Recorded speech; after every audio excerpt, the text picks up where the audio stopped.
Well, hello everybody, and welcome back into Nebraska Cornhuskers Live, episode 173. And as you can see, we're joined here today with a special guest, Mr. John Johnston. I even typed it in all caps in the title for y'all, so y'all knew to come join us here because everybody loves Mr. John Johnston. Do you mind telling the people just where they can find you, everywhere they can find you, real quick? Well, they can find me at Corn Nation, wherever you look for Corn Nation on YouTube or Twitter or on the internet, cornnation.com. And then I also started a second YouTube channel called Hardcore College Football History, which is taking history and pairing it with college football. And there's millions of channels on YouTube, and I've never seen anybody that did this. So I haven't either. And I remember you saying it the last time we were on that Big Ten show we did. And yeah, I still have not seen any. And I was looking at it, but there's a lot of channels that may have historical videos, but not a lot of channels that are dedicated to it. So yeah, a lot of good stuff going on. When you hit 40, you have a decision to make. When you hit 40, you have to start getting into smoking meats with an obsession, or start reading about like World War history. World War II books, whatever your thing is that you'll feel it as you get older. You just go, smoke meats, history. I don't know. I just got my meat dehydrator so I can start making beef jerky. So I'm in the 30s version of the smoking part. So, but thanks everybody for hopping in here. We're going to take some questions and stuff like that as the show goes along. We got some topics we're going to get into, a lot of news coming out of Nebraska this recruiting weekend. And let's go ahead and I guess we can just go ahead and start with the most, I guess, vocal issue on Twitter. The Twitter sphere right now is the Nebraska-Colorado primetime game. John, yeah. you've been to a ton of games, way more than I have, way more than a lot of us have. But what's your feeling overall about how that game's going to be, and your excitement level for that? It's what is it? It's May, it's the middle of May. Yep. That game is 116 days away. Not that I'm counting. Yep. But you try to go, okay, when are we going to start the hype? I mean, yesterday, yes, because they announced it being a night game. I've already got people, in my group that are like, where can I get tickets? I can't imagine what the tickets are going to be like.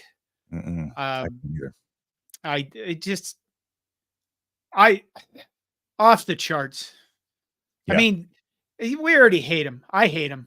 Yeah. And then they add Dion, and you take your trying not to be profane.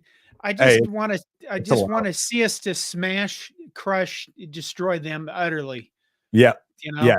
And I have a good feeling about that game. I mean, more confidence than I had in last year's game. But like you said, it's so far away. But the excitement yesterday was kind of like, I was like, how am I supposed to temper this exactly? Because there is so much time. And yesterday I just couldn't stay off Twitter just talking about it and like watch it, looking at people. But then of course you get suckered into those arguments with the Dion fans that, the kind of they don't know ball like that. They've been a fan of football, college football for about a year, and don't understand the basic concepts of recruiting, transfer portal, and how losing 40 players might hurt a little bit.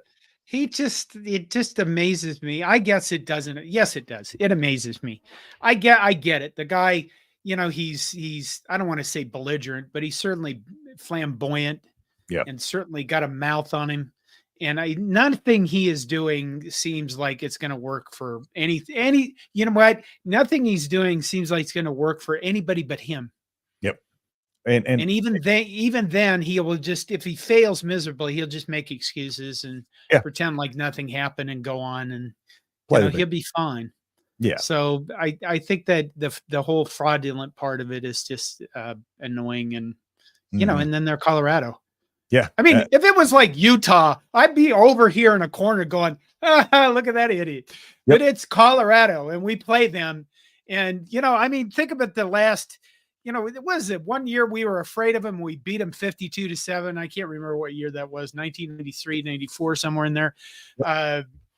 My brother-in-law, Doug, got married to his wife, Sarah, on the day of the Colorado game when I think we were number 1 and 2 or something close like that. ESPN's college football, the come on, College Game Day was at Yeah. the stadium. Yep. The week before, there was this show on the radio called The Fabulous Sports Babe, and my brother-in-law Doug was given Geek of the Week because he had his wedding on the day of the Nebraska-Colorado game. And then later I found out that the ESPN College Game Day crew would have got me on the freaking show if I'd have shown up in my tux, because I was considering it, but I was told, you do not go down there because you know what will end up happening, and you need to be like sober and decent and not, all beat up or something. We had corn heads, these, not the styrofoam kind, but the like plastic. They were horrible looking. So you're wearing and then we go into the service, right? And we're like, we kind of at the beginning of the game, and we beat the tar out of them 24-7. And at the end of the game, we're coming out of the service. Okay. Mm-hmm. We're coming out of their wedding. You got the little line where it was like, congratulations, I didn't get married. Congratulations for what? Missing the game? What the hell do you want from me? And we're coming out, and we hear this roar, and it's everybody had torn down the goalposts, and we're carrying it up to the steps of the state capitol because they got married at St. Mary's in Lincoln, which is right across the church from the state capitol. So there was, So you're wearing a suit this year to the game? I'm wearing a just in memory. I haven't worn a tie in like 2 decades. Yeah, I'm not a suit guy either.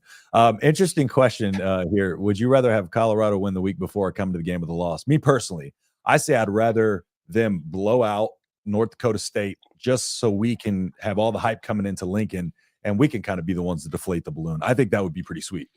Yes. Personally. Yeah. But because I don't want North Dakota State to come in and expose them for us, but it would be funny. It would be funny. I mean, you look at last year, what happened to them? They beat TCU, right? They beat TCU after TCU had gone in the national title game, and like 80% of their team was gone. 90% of ranked production. Yep. And I can't remember who they beat second, but then they, beat us, and kind of we gave them the game, and they didn't beat us. They didn't beat us. Sons of bitches. What I tell people all the time about last year, really what that was is like people forget that was a 2-score game up until the fourth quarter. And it was one of those things where our whole game plan was supposed to be to run the football, wear them down at altitude, win the trench battle. But we couldn't hold on to the football. So we dominated the first half, came out of it 13-0 because we couldn't keep our defense off the field. And eventually they just wore out. Like that scoreboard. Yeah. That scoreboard doesn't indicate it was just the fact that they got worn down, not a lot of depth on the team and those turnovers. But no more Jeff Sims. We're feeling pretty good about where we're at now. And I'm thinking we should be about a 6 to 7 point favorite coming into that game. Maybe on your head, in your heart, it's like 42. No. For the spread in that game, all right. So, okay. So what do you? Probably be 7. I might be exaggerating.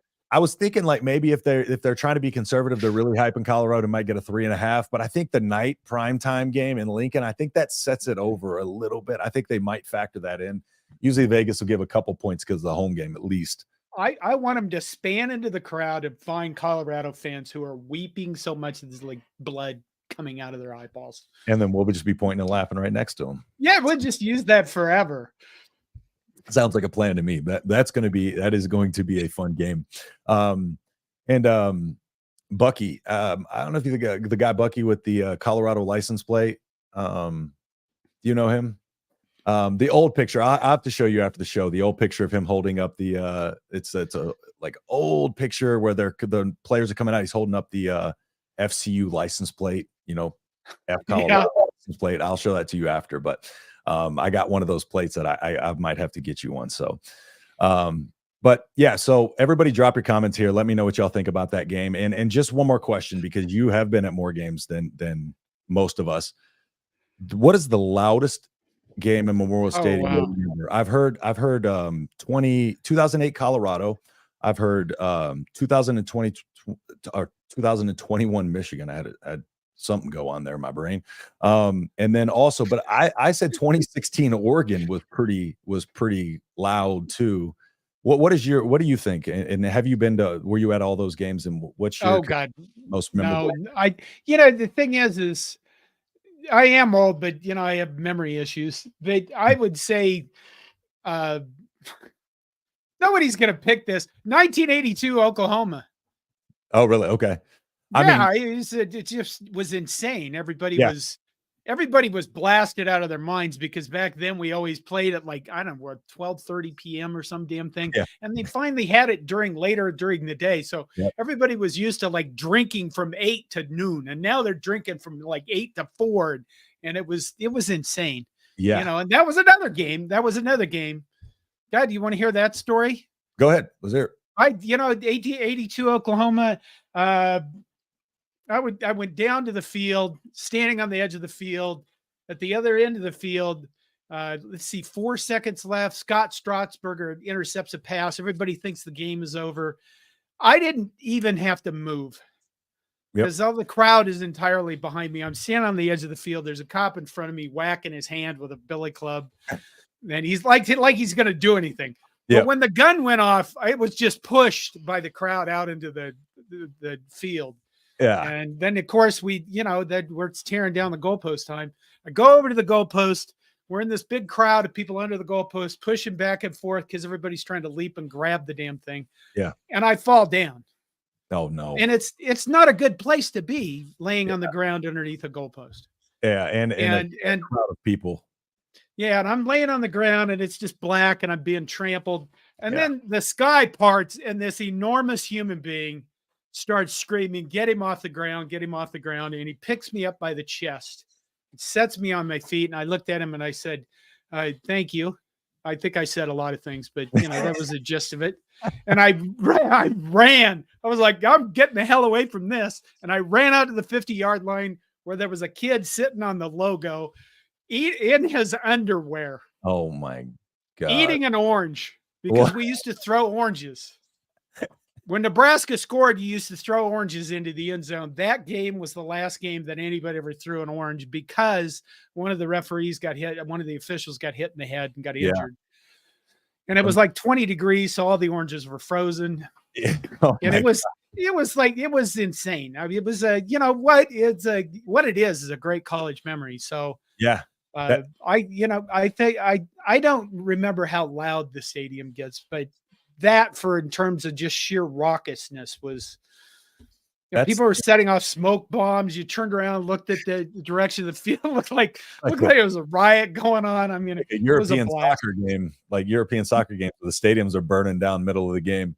No, but that's the uniqueness that we don't get to hear sometimes, is like the old school games, because a lot of people don't like, a lot of people recency bias remember the more recent ones, but not a lot of people, and especially not a lot of people on the internet just like, throwing out there like the 82 games, we hear about the 2014 Miami and stuff like that. So it's always nice to hear stories from back then. I mean, I wish I was born in 1990. So I really wish that I missed a lot of the winning. My first quarterback that I remember was like Eric Crouch, that era. And so right when things started to turn for the downturn for us is when I became a fan. So hopefully I can get some more of those experiences like you did, where we get to tear down. We win. Let's start with winning first, and then tear down some goalposts. Have you been? New goalposts. I mean, if you go up to them, I don't know if anybody could tear them down. I doubt it. I mean, you'd have to have like a tank or a bulldozer or something that ripping on them.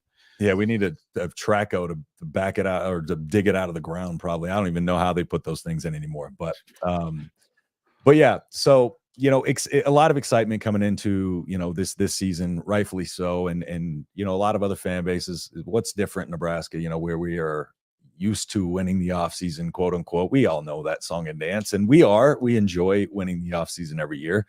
But just, in terms of Matt Rule and this staff and what they've been able to do, I think one of the biggest things that I've taken away that I like to point to is just the relationships that he's building, and because the reason why Nebraska has returned 77% of its production from last season. And that's not the new formula that they're posting around where it's 71%.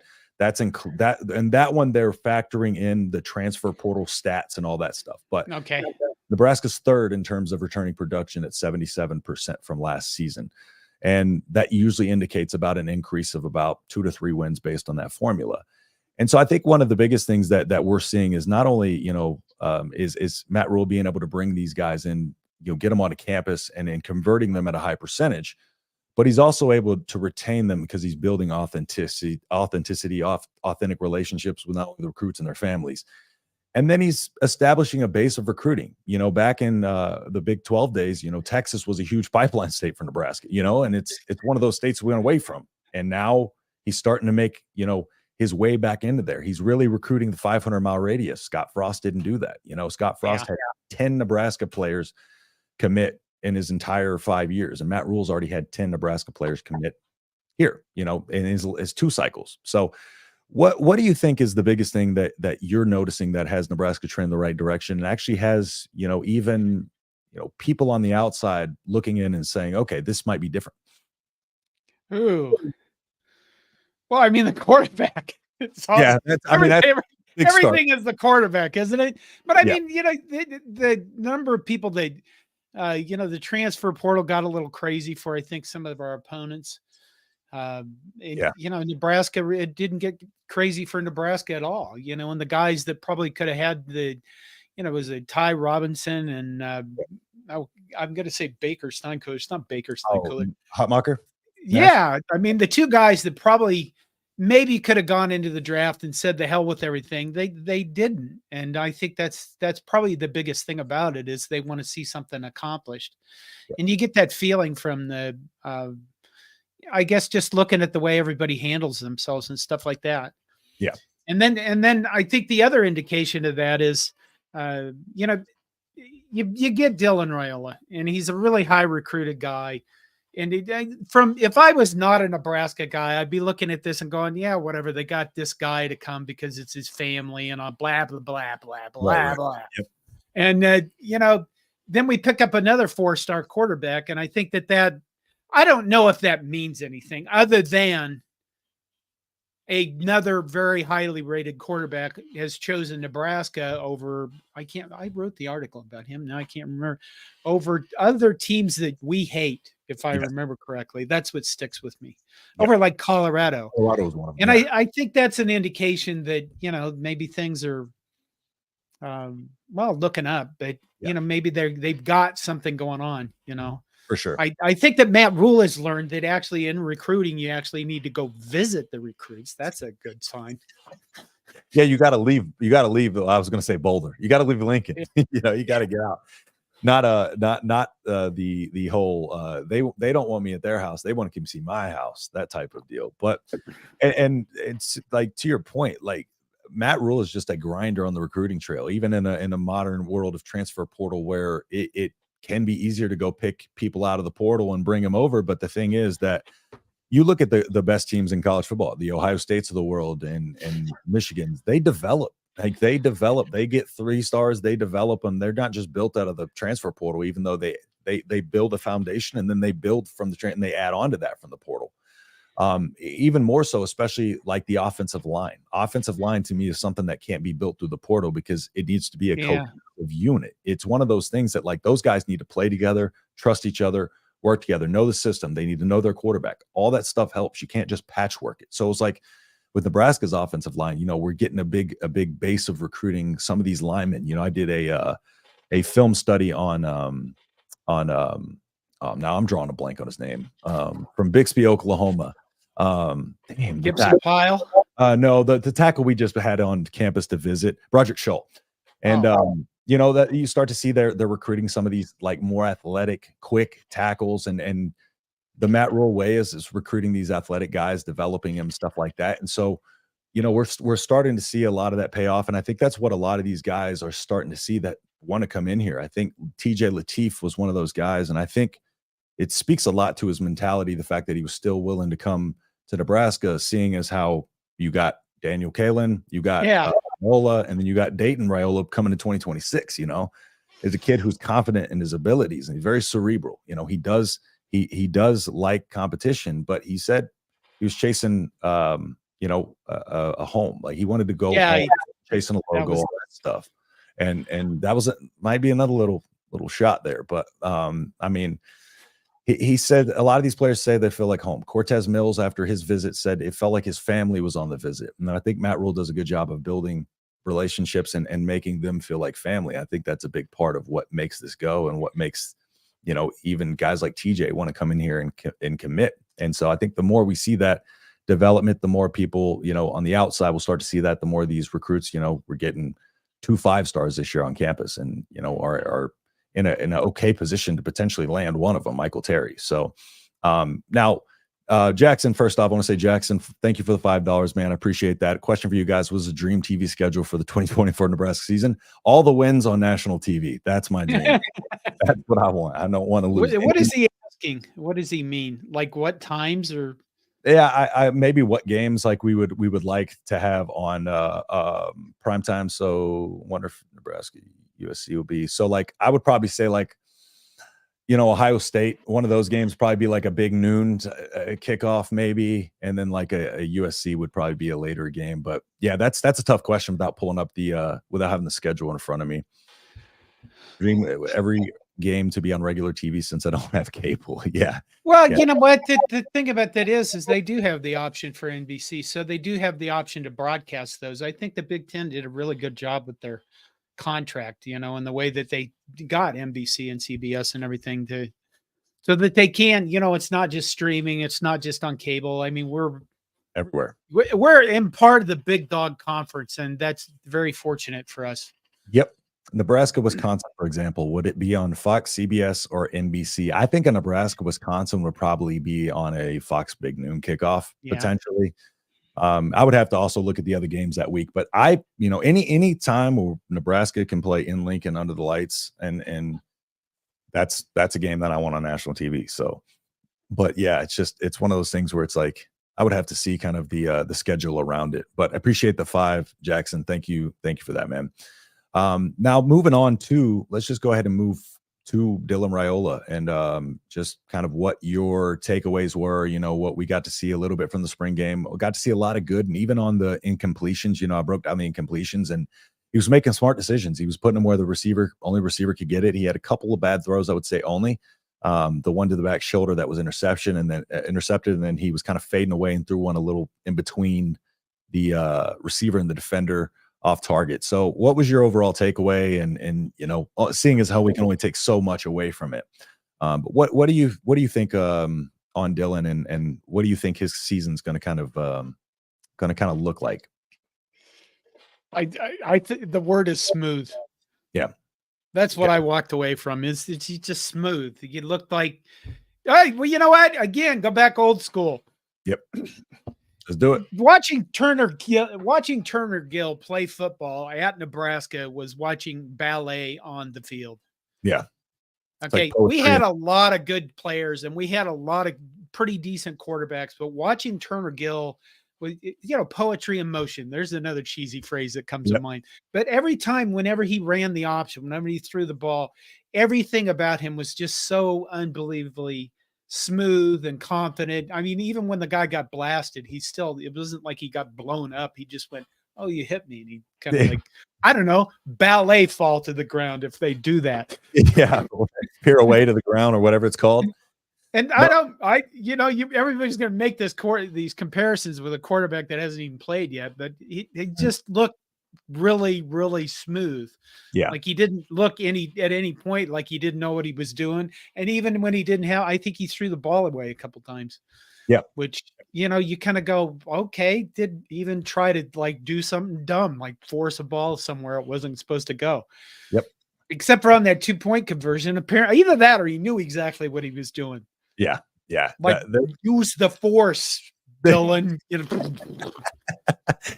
There was and I mentioned this before. CJ Stroud was talking about, kind of to your point about knowing what decision to make and when.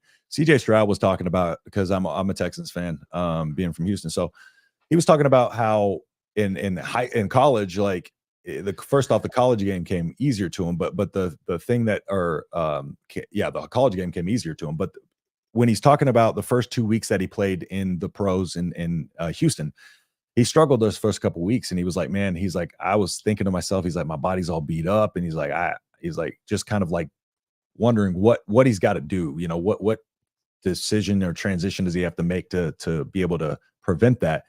And essentially what he said is, he's like, you just have to know it's all about getting to your spots, right? Think about you're coming off a pick and roll as a shooter, right? And you're gonna spot up and shoot, right? You got to get to your spot before the defender, right? So he's basically like downloading that information. You got to know when to step up in the pocket, and you got to know when to move and come around and find your spot. But he said sometimes there's a quarterback needs to know when it's not worth it to even get those 3 or 4 yards. When it's safe to just throw the ball away, even in those situations, so you don't take an unnecessary hit, this, that, and the third. Oh, we lost him for a second. But anyways, let me get to some of those comments while we're waiting for him to come back in here. So Jackson, Nebraska, Wisconsin, for example, would it be on Fox, CBS, or NBC? Yeah. So that one, Iowa, yeah, CBS. USC, UCLA will be on the week that Nebraska, Wisconsin's playing. I could totally see Nebraska, Wisconsin, Fox or NBC. Yeah, and to your point though, Scott, like some of the games, like I was saying before, I wouldn't mind some of those games just being in prime time for the simple fact of it only helps us out. Hey, sorry, I didn't mean to run you off quick. There is a bug in Mac OS Sonoma 14.4.1 Wi-Fi bug. There's got to be a bug when you have like Fortinet client or Cisco it's a geeky thing. It drops. I thought I had, it goes out for way too long. I need to get that, do something about that. Okay, where CJ Shroud. Yeah. So he was talking about moving your spots and knowing when to live to fight another play, and that helping the longevity. And that's something that I've kind of noticed in Dylan, where it just seems like he's never out of sorts. Glenn Thomas talked about calm feet equaling a calm mind, and out there it seemed like he was supposed to be a step behind, and it seemed like he was always, a step ahead or right where he needed to be, albeit against, again, the defense playing very vanilla. We didn't have our pass rushers in there, but still most people didn't expect him to even look that good, so it's one of those things where, kind of like you talked about, it's one of those things, he feels comfortable out there, and you can tell that he's immediately going to be able to come out there and not get, rattled by the moment. And also the favorable schedule early on, you got to think that it's going to be a good opportunity for him to build confidence. And I don't mean to say this in any way, actually, as a shot to Colorado, it will be a shot to Colorado, but like he gets the experience of playing at like a huge primetime game against a lesser opponent, and that also is he gets to feel the pressure of that, but doesn't also have to go out there and get doors blown off by an Ohio State. So that's another aspect to it that I love. But yeah, any other thoughts on Raiola, or what you think? Kind of what do you think his season's going to look like? Do you think the first few games are going to be enough to benefit him to get him ready for the Ohio State game? I'm thinking he's going to still be around the 30 touchdown to maybe 10 interception ratio. He's going to make mistakes, going to make a lot of mistakes, but I think the biggest thing is making sure that the timing of those mistakes aren't what they have been, because that's been Nebraska Seals, the timing.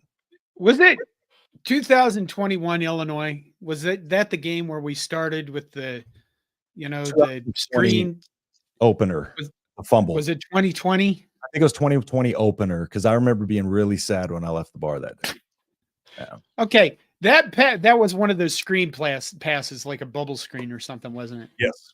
Yep. Okay. And it was like every quarter, it's an invitation to every quarterback in Nebraska for like 15 years trying to run that. Yeah, is it hiked? Yeah, it's hiked. Yeah.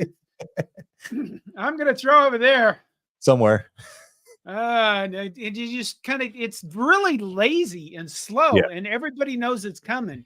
And I think from what you saw from him, I know Nebraskans hate those plays to the side, but they're really good constraint plays because they keep the defense from just mashing in the middle and clogging up the run lanes and stuff like that. Dylan Raiola, I want to see those plays executed from a guy who's going to snap the ball out there, and wide receivers are going to block those plays. Those plays should be part of our offense. And I hope we run them a lot and we beat the shit out of people with them. Yeah. I know that we want to see Nebraska run the ball, but I think when you see, I made this argument the other night. Alex Bullock played really well last year. Mhm. And I think he was what, third in receptions or something like that? Yeah, I think I broke down the yeah, he was third actually. Yeah, I think when you look at our receiving core now, I think he's like fifth or sixth. Yep. Down the list Yep. of guys that are going to be playing on the field. You know, you got Banks, Nair. I always say Malachi Coleman for some screwed up mind. Malachi Coleman. Yeah, you know, Coleman, Thomas Fedoni. I mean, we have a lot of receivers with, I think, a lot of potential talent. There's the P word, but I think that that it's going to be interesting. And then there's Jalen Lloyd. You just throw the ball in and he scores on every team we're going to play, and we all cheer and we love watching them weep against it. It's like weep. Yeah. 40, 50 yard receptions. You know, that I think he's going to be able to do that. I think UTEP's the opener, right? It's not opening on the road. We're not opening a conference game, thank God. And they have a lot of transfers at UTEP. No, it's all juniors and seniors, no freshmen on their starting roster too. I saw that earlier. I think that, you know, I think Satterfield, I know a lot of people probably don't like Satterfield. We'll see what he can do with an offense this year. I don't mind. And I think it's really going to be, we're going to throw the ball to set up the run. And it's probably going to drive people insane. Yep. Especially old people like me. But I mean, you can't throw the ball in November, but the wind. You know, okay. That's, you know, whatever. No. Yeah. And it's like, it's one of those things where it's like, you know, if the one thing that Glenn Thomas or that Satterfield had to do last year that people don't realize is he basically had to patchwork that offense together because he didn't have the personnel to run the style of football that he wanted to run. You know, he likes to get big, physical. He likes to get in those two tight end sets, and he likes to use that deep pass. You know, it's not a system like if you look at Baylor's offenses, right? Like it was a very balanced attack, but you know, using the pass to set up the run, they're going to want to do a lot of RPOs and just get playmakers and space and stuff like that. But I think Satterfield was just kind of a wrongfully criticized, of course. One season, he, you know, it's like everybody could blame Jeff Sims, but it seemed like everybody also wanted to blame Satterfield, and nobody wanted to just point out the fact that, like, we're not using injuries as an excuse. That's actually what happened, and the whole plan went awry. You know, he didn't have the ability to sit there and, you know, be able to nickel and dime his way down the field because we didn't have receivers that could really create separation in the route running. We had burners, but we didn't have people, and that's another thing that we saw from the spring game. I think you got guys like Jalen Lloyd now looking a little sharper in their route running and looking like they're actually creating separation elsewhere other than the deep ball. So we're going to see a lot more variety, and that's going to set up the run, like you said. And then the running back room. This is one of the best running back rooms I feel like we've had in a long while, albeit, you know, not a lot of health, but Emmett Johnson to me is the guy. And he is a stud, not only just running the ball, but up here, right? Like he is a grinder, and he welcomes challenges, and he wants to hit you. Like he wants to get in there and he wants to get physical. He wants to hit you, run around you, and he can do both. So what's your take overall on the running back room? How are you feeling about that as well? We have a gob of guys. It's like receiving. We have guys everywhere. Yep. Let's see. Gabe Irvin got injured last year. The guy that I've always said this, the guy that I think is the most explosive player who hasn't shown it is Ramir Johnson. I just think that he's got a lot of talent. He's been injured and he hasn't been able to show what he can do except for some flashes here and there. But what'd we lose? Irvin last year, and then we lost Ramir Johnson. Yep. Anthony Grant, I think, finished the season. Emmett Johnson was the one that really came on last year and showed what he could do. We got the guys, and they're all kind of different guys, and we can run all sorts of different things with them. It's just a matter of, I don't know. I'm kind of anxious to see what the offense is going to look like with all these people. For sure. Yeah. And Emmett Johnson, for all intents and purposes last year, without a passing game in most of those games, was still able to average over 4 yards per carry. So just to be able to see what he can do, and like you said, just the depth, Ramir, When I was talking to I had Chancellor Brewington on one time, and whenever he was talking about Ramir, he was even talking about just how underrated he is, even kind of just running and squeezing between the tackles and stuff like that. He's like, you could send him up the middle and he'll be able to find space and find creases. And Ramir's been healthy. He wasn't in the spring game, but he was healthy before the spring game. It's just he's one of those guys that they were talking about. They already know kind of what he's built like mentally, and they already know what he can do. And it's guys like him that we're talking about, all these additions and stuff like that. But a lot of people don't understand like the additions of players that weren't able to play last year. You know, those are additions as well. And we got Ramir, who's probably as skilled as any running back in that room. And what about this new guy? Which one? Dowdle. Yeah. How do you pronounce it? So I say Dowdle. So I've heard some people say Dowdell. I don't know. And I really want to hear like him say it so I can know for sure, because I hate mispronouncing people's names. It better not be Dawdle. That's what it better not be. We're all wrong the whole time. It's like Micah Mazuka. His name's spelled like Muzkua. So I was like, Muzkua for the longest time. Then I was like, everybody's pronouncing it Mazuka. So I'm like, all right, well, I guess I'm wrong here. But yeah, Dante Dowdle, played in limited. I hate that Oregon burned his red shirt, but played in limited action last year. Averaged over 5 yards per carry, but he looked good in the spring game. He's going to have a big role in the offense, of course, but I just think that he is still just going to need a little bit more development. And I think guys like Ramir, Gabe, and Emmett, are going to take a lot of the work, but I think Dante Dowdle will be used very situationally. He's a big, powerful guy. Put him in short yardage situations, the goal lines, and you saw that he can even get up to speed, down the sideline. Albeit in a spring game, but still, he's one of those guys that I think he's going to be very, very good. And this running back room has depth galore, just as the wide receiver room does. Just the wide receiver room doesn't have the experience. Moving over to the defensive side of the ball, of course, the defense last year was the savior in a lot of ways.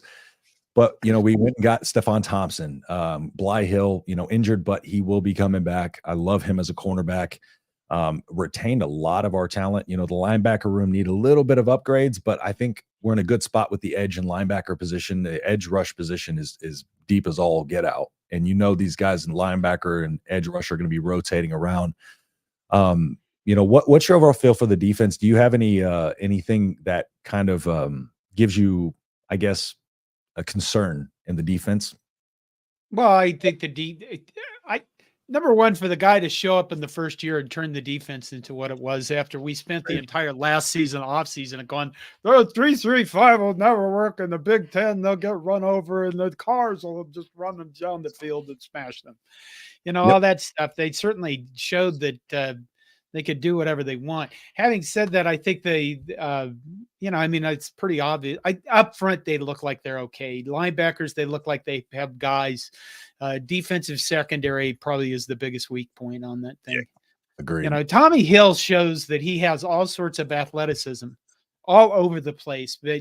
And I think sometimes he makes a lot of good plays, but then you balance him with some kind of and maybe maturity will kick in this season where he knows when he should take his shots and when he should not take his shots. Correct.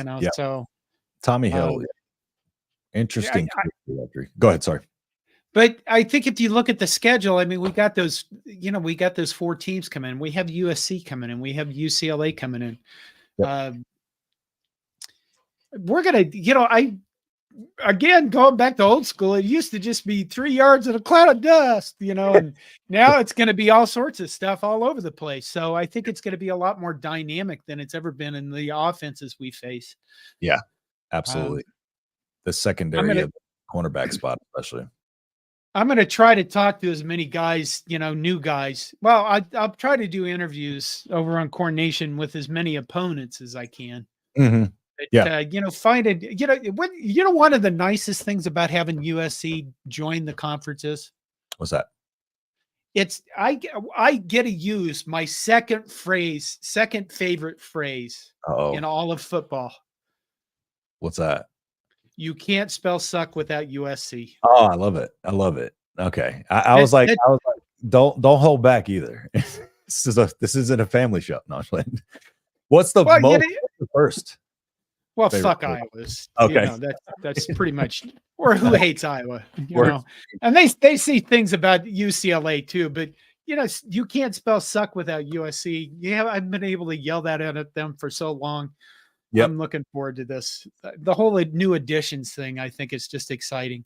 I realize it's a loss of tradition, but my God, the whole change, everything's going through massive changes anyway. So, I think it's exciting. I think it's exciting and that reminds me of my favorite phrase living in Texas. And you being from Texas, you might like this one. Why doesn't Texas fall in the Gulf of Mexico? Because Oklahoma sucks. Because Oklahoma sucks. Yes. Okay. Making sure you heard that one. Just make sure. I spent a lot of time in Dallas. I lived in Dallas a lot. North Oklahoma. For summers. South Oklahoma. For summers. I lived in summers in Dallas, which was really stupid if you think about it. It's just, I mean, it's not too bad up there. It's probably bad, actually. It's probably bad. I'm from Southeast over by Houston. It was just humid as all get out over there. So now I'm in the driest place. Well, not in the planet, but Arizona's pretty dang dry. Oh, there goes. He's just like you. But moving forward. So, you know, like you were talking about with the 3-3-5 and people saying, you know, it wasn't going to work, this, that, and the third. You know, it was interesting that Tony White had opportunities to leave too, and didn't. You know, he is alma mater at UCLA, and you know, Nebraska was, you know, increased his pay and was able to keep him here. That's one of those guys that he will be hard to replace eventually. So it's one of those things that's like, you want the defense to show out, but it's almost like, okay, but like you don't want also him to just get plucked from this roster. But you know, overall in this defense, we look at whenever Scott Frost, you know, after he got fired, when Georgia Southern hung 600 yards on us or something like that. And coming out of that next Oklahoma game, because you mentioned Tommy Hill, and he had an interesting career trajectory. Tommy Hill did, because I remember that Oklahoma game. I was at that game, and like Tommy Hill on a few plays just gave up on the play, and you're sitting here thinking like, what, you know, this guy is a liability. But now we see him on the field, and you start to see some of his athleticism and stuff like that. You know, Tommy Hill, it's kind of, you probably remember Lamar Jackson. Lamar Jackson got benched and was able to come back and was able to, you know, by his senior season, he was able to get drafted and, you know, had a really good year. So, you know, because he was a highly rated kid, got benched but he battled back. And I think Tommy Hill, I hope we can see a season similar to that from Tommy Hill, where it's just kind of like one of those things where he went from being a guy that we thought was just quitting on plays and quitting on the team to a guy who can actually come up and step up this coming year and be a huge part of this defense. My next question to you is, who are you most excited about on the defense? We'll start on the defensive side of the ball. What player are you most excited about on the defensive side of the ball? Oh my God. You know, I never think about the defense that much. That's all I think. I got to play offense in high school in my little town in western Nebraska. I played guard, but who would be the most exciting? You know, I guess the defensive tackles. You know, the Ty Robinson and Nut Masher. Nut Masher. Hey, I like it. That's what I call him, Nut Masher, because I think he's going to mash a lot of nuts this year. And the funny thing about him is that they're probably at their best when they're not making a lot of stats. Like if, you know, Ty Robinson's going to probably draw a lot of double teams, and that has such a huge benefit for a defense that Steve Sipple really asked how he was dominant because he didn't have any stats. I thought that was really something Sip would do because he's kind of a weirdo sometimes. But I think when I look at that, I guess, because if you don't have those guys, you know, or guys like that, then you don't have a defense. You know, we can go back to the Big Ten and say clouds of dust things, but if you don't have guys like that up front, then the rest of it kind of doesn't matter as much. It's a great point. And I think for those two guys, to me, is just, I don't know, you know, I guess when you watched them play on defense last year, you felt like, oh my God, we can do this. We can actually be a good team again. We can have hope hope. Yeah. We can have hope. Yeah. And you know what I mean? Word to We say. can do something and we can win games. And this is the beginning of it. And Yeah. it really starts, I think, on the defense with those two guys. And Yeah. that's the condition about that is this. We don't have to have an offense that scores 40 points a game last year. Yep. We just have to have an offense that doesn't give the ball to the other team all the time. So this whole Dylan Raiola's got a learning curve. Yes, he does, but he doesn't have to be like, no, I was going to say Tom Brady, but I don't know if I like Tom Brady that much. Patrick Mahomes, I'm not a Chiefs fan, but I respect the guy. He doesn't have to be that guy. He just needs to be good enough to not commit turnovers and to score 25, 30 points a game. Yep. And we'll win a lot of games doing that. That's great. Both your points, because to your point about the defensive line, I don't think people understand how important, when people say offense and defensive line are the most important position groups, it's not just people saying that. It's each one of those units takes pressure off of everybody else behind them, and if your linebackers and your secondary can stick to their job and not have to worry about crashing down, or you're having to worry about bringing 7 people to get pressure on a quarterback, you can just rely on your front 4. It's one of those things that it takes pressure off of everybody behind you. And the thing is, Nash Hutmacher, I think the biggest thing that people are overlooking is the fact that, I attest to this many times before, and I've said this many times before, that wrestling is the hardest and most grueling sport to train for out of any sport. It is the hardest. And he went into wrestling, cut that weight, went and, learned those techniques in wrestling, did the strength training in wrestling, and came back over. He's putting that size on. But the amount of the conditioning that he's going to be in and that he's already in, plus the ability to, the things that he uses in wrestling, he's going to be able to use on the defensive line. You're moving people, you're literally working on leverage. You're using your lower body and explosiveness. And you have a guy who's as big as he is, but also athletic enough to where he went into wrestling and was able to perform well. And now he's coming over, back onto the football side of things with this new skill set. And he was already coming off of a dominant year last year. It's absurd to me just how good the potential is for him that he could be, and Ty Robinson on top of that, because Ty, when we got him from out of actually Arizona, first couple of years, it was just like, why is he not coming along the way he should? It didn't seem like he was developing quick enough. And now all of a sudden we start to see him taking off, and the sky's the limit for that defensive line for sure. Now, talking about Raiola, what you said, where he doesn't have to be great. He doesn't. We lost 5 of our 6 games by 1 score again. The whole one score bites us in the butt again.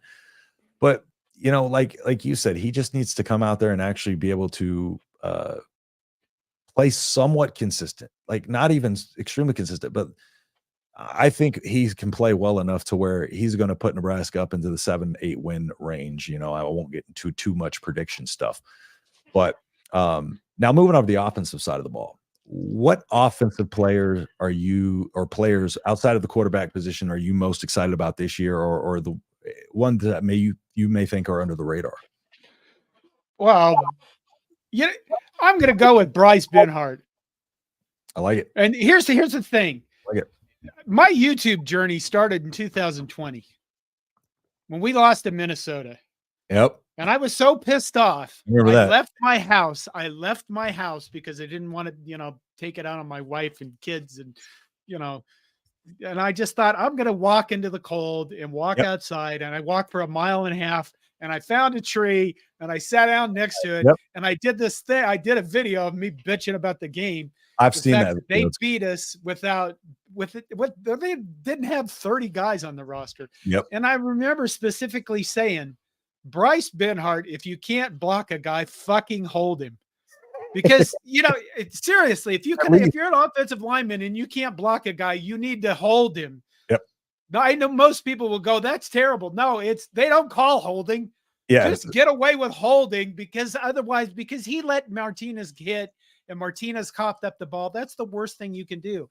And I think when you look at his trajectory, so many people swore at him. And then last year he was what? He was all Big Ten honorable mention. Yeah, I think so. And I would just love to see him play so well that he smashes everyone in front of him. 100%. You know, yeah, just crushes people. So there's that guy, because I think I try not to hold everybody. You know, Scott Frost, that whole reign was completely dysfunctional. Yeah. I don't hold anything against those guys for being underneath him. Exactly. I just, you know, you didn't have a vision as a leader. People don't know what to do. It's a proverb. Yep. When there is no vision, the people perish. There you go. Otherwise, go ahead. No, I was gonna say we had the like third or fourth most talent in the Big Ten throughout his tenure and off the bus, you know, but never did anything. And otherwise, a guy under the radar. Oh, wow. I think that, you know, when you look at, well, I think Thomas Fidone is set to have a big year. I just something about watching him in the spring game where he just seemed like he knew where to go and where to find his spots against the defense. Yeah. I just think that Raiola, he can be such a big target and such a good target for Raiola. 100%. I think that's the guy that I look at on the offense and go, I think he's, you know, I hope that he can become a superstar, because it would be fun. I want a superstar. I want superstars that are, you know, that I can point at people and say, yeah, he's going to kick your ass. There you go. Exactly. Yeah. No, it would be nice to have just a stud, you know, out there. But with, you know, to your point about the offensive line and under Frost, like a lot of those guys, I just think they took unnecessary heat, but it's just, he wasn't developing. He got lazy. It was just, there was so much that wasn't happening, and these guys just took the brunt of it. And they're almost, even on this roster, it's like people are waiting for them to get shoved out so that way rules guys can come in here. But these guys are developing quickly. You know, you're starting to see some of the talent that they saw in them when they recruited them to the university. They're just getting a 2-year, you know, delayed start on that in some of these cases, and it's sad for some of these guys. But at least, you know, they're getting that opportunity. And I think this year, more than any, is going to be, you know, everybody talks about year 2 under Matt Rule, but I don't even think I foresaw it coming together this quickly and everything, you know, being able to switch the culture around as fast as he did. I thought this would take a lot longer just because of the culture being so bad under Frost. You said the C word. Oh my, how dare I? How could I? Yeah. How could I? No, I got this mug here. For anytime I make a mistake, I just say run the option, and it usually just makes people feel better. So run the option. That's the word now is standard. Standard. Okay. Well, so yes, he set the standard. He set a new standard. I have ADHD, so I'm not going to remember that, but I'll try my best. You do what I do. I have a whiteboard over here. It's out of my reach, but I got one right over there. Thing is, I got to hang it up so I can see it, or I'm never going to remember to look at it. That's the problem right now. But I'm going to do not say phrases. I'm going to have a whole coordination section, because you know you need to teach me your ways, because you've been doing this a lot longer than I have. So, but just you know, go back to the Tony White leaving thing. Yeah. Oh yeah. Yeah. So go ahead. Know, I think that the reality is, you know, again, old school Tom Osborne kept his coaches for God knows how long. The coaches just didn't leave all over the place then. Yeah. Now they do. They move up the ladders and things like that. College football is changing where, you know, you have if you get a group of 5 guy that's an offensive coordinator, he's going to get sucked into, you know, the FBS or the Big 2, really. Yeah. So I think there's going to be a lot more mobility there. What you hope happens with Matt Rule is that you hope he manages a program like Nick Saban. Yeah. Because everybody that screwed up got hired by, and he would, you know, if Saban was like, yeah, you're good enough, come be a coordinator, you know, be an analyst, and then you can get your life back. I mean, look at Steve Sarkisian. Yeah. You know, resurrected his career. I hope that Matt Rule becomes one of those guys. And I realize that we go, I don't want to lose this guy. But if you can be a guy, listen, if you can be a leader who attracts the best people, you know, that's the kind of leader that I hope Matt Rule, that's what I see in him. Yes. Whereas if a lot of other people, a lot of leaders are like, I need to be the guy. I need to be the guy. And none of you guys get to really talk. None of you get to really show off. None of you guys really need to, you know, be in the limelight. Whereas Matt Rule, it looks like everybody gets to be part of the process. Right. And that's a leader who's going to showcase and stand up for his people. Because if you've noticed, he also was like, Tony White would be a really good, excellent coach. He didn't say, oh, please don't take Tony White, I'll never find another. He said this guy could be really good. And that kind of stuff attracts the best. 100%. Because everybody wants to be on a team. Like, I think good leaders are good people who want to work with good leaders and learn from them. Absolutely. They want to be in an environment like that. They don't want to be in an environment where they're, okay, I'm the good offensive coordinator, but I never get any credit for anything because Bob over there has to take all of it. And that's what I look at when I look at Matt Rule and why I think he's special. He's special, Justin. That's what he is. He is. And well, I mean, who coaches? Who's the defensive coordinator for Colorado? Who's the offensive coordinator? Who's the tight ends coach? I couldn't tell. I think they wanted to bring Warren Sapp on for some reason, but he's not a good coach either. But nobody ever hears about it. Those guys. Nope. No, you don't. It's all about Prime. Even the Colorado merch has Prime on it. But and to your point, with Chief Borders, we whenever, because we were all excited about Chief Borders because in the spring, because of Matt Rule, and everybody was talking, Matt Rule was talking so good about him and stuff like that. And one of the things that came out after is the fact that they were saying the reason why Matt Rule was talking up Chief Borders specifically as much as he was because, not saying that he wasn't doing well, but it was because he wanted to help him find a place to be able to go to. So he knew that talking him up would be able to help him. And in little things like that too, like and Matt Rule doesn't go out of his way to make, hey, I did this for Chief Borders. It's like other people report it for him. So he just comes across as a very genuine and authentic guy. And I think it doesn't matter what age you are. It doesn't matter what skill level you are. People gravitate towards authenticity. People know innately authenticity when they see it. You have these guys who don't care and are all about themselves, but let them go to those schools. He wants guys that want to be here. And if there's a 5-star that doesn't want to be here, but he has a chance to, I'll sign just and see how it is. And he has a 4-star that's ready to come locked and loaded. He's going to take the 4-star. And that's the type of coach you want, because he's bringing in his guys that are going to stick around and be here. So, well, I had a thought, and then I thought my internet was going and my brain blew up. I hope that Rule is successful, because if he isn't, we'll be going, that guy never even coached. He was getting on stage with people. He was talking to all these people. He was all over the place, blah, blah, blah, blah. So I hope that, Rule is very successful at Nebraska. Like this year. I can't go through another coach. I can't do it. I can't do it again. I mean, and I'm only 32. I can't do it, so I think he has to work. But, one of those things is people talk about Rule. He's going to leave and all that. Rule's here. He's going to stay. He's going to be here for a while. He's got everything set up. And the way he's recruiting, you can tell he's going to be here a while. He's setting up for the future for sure.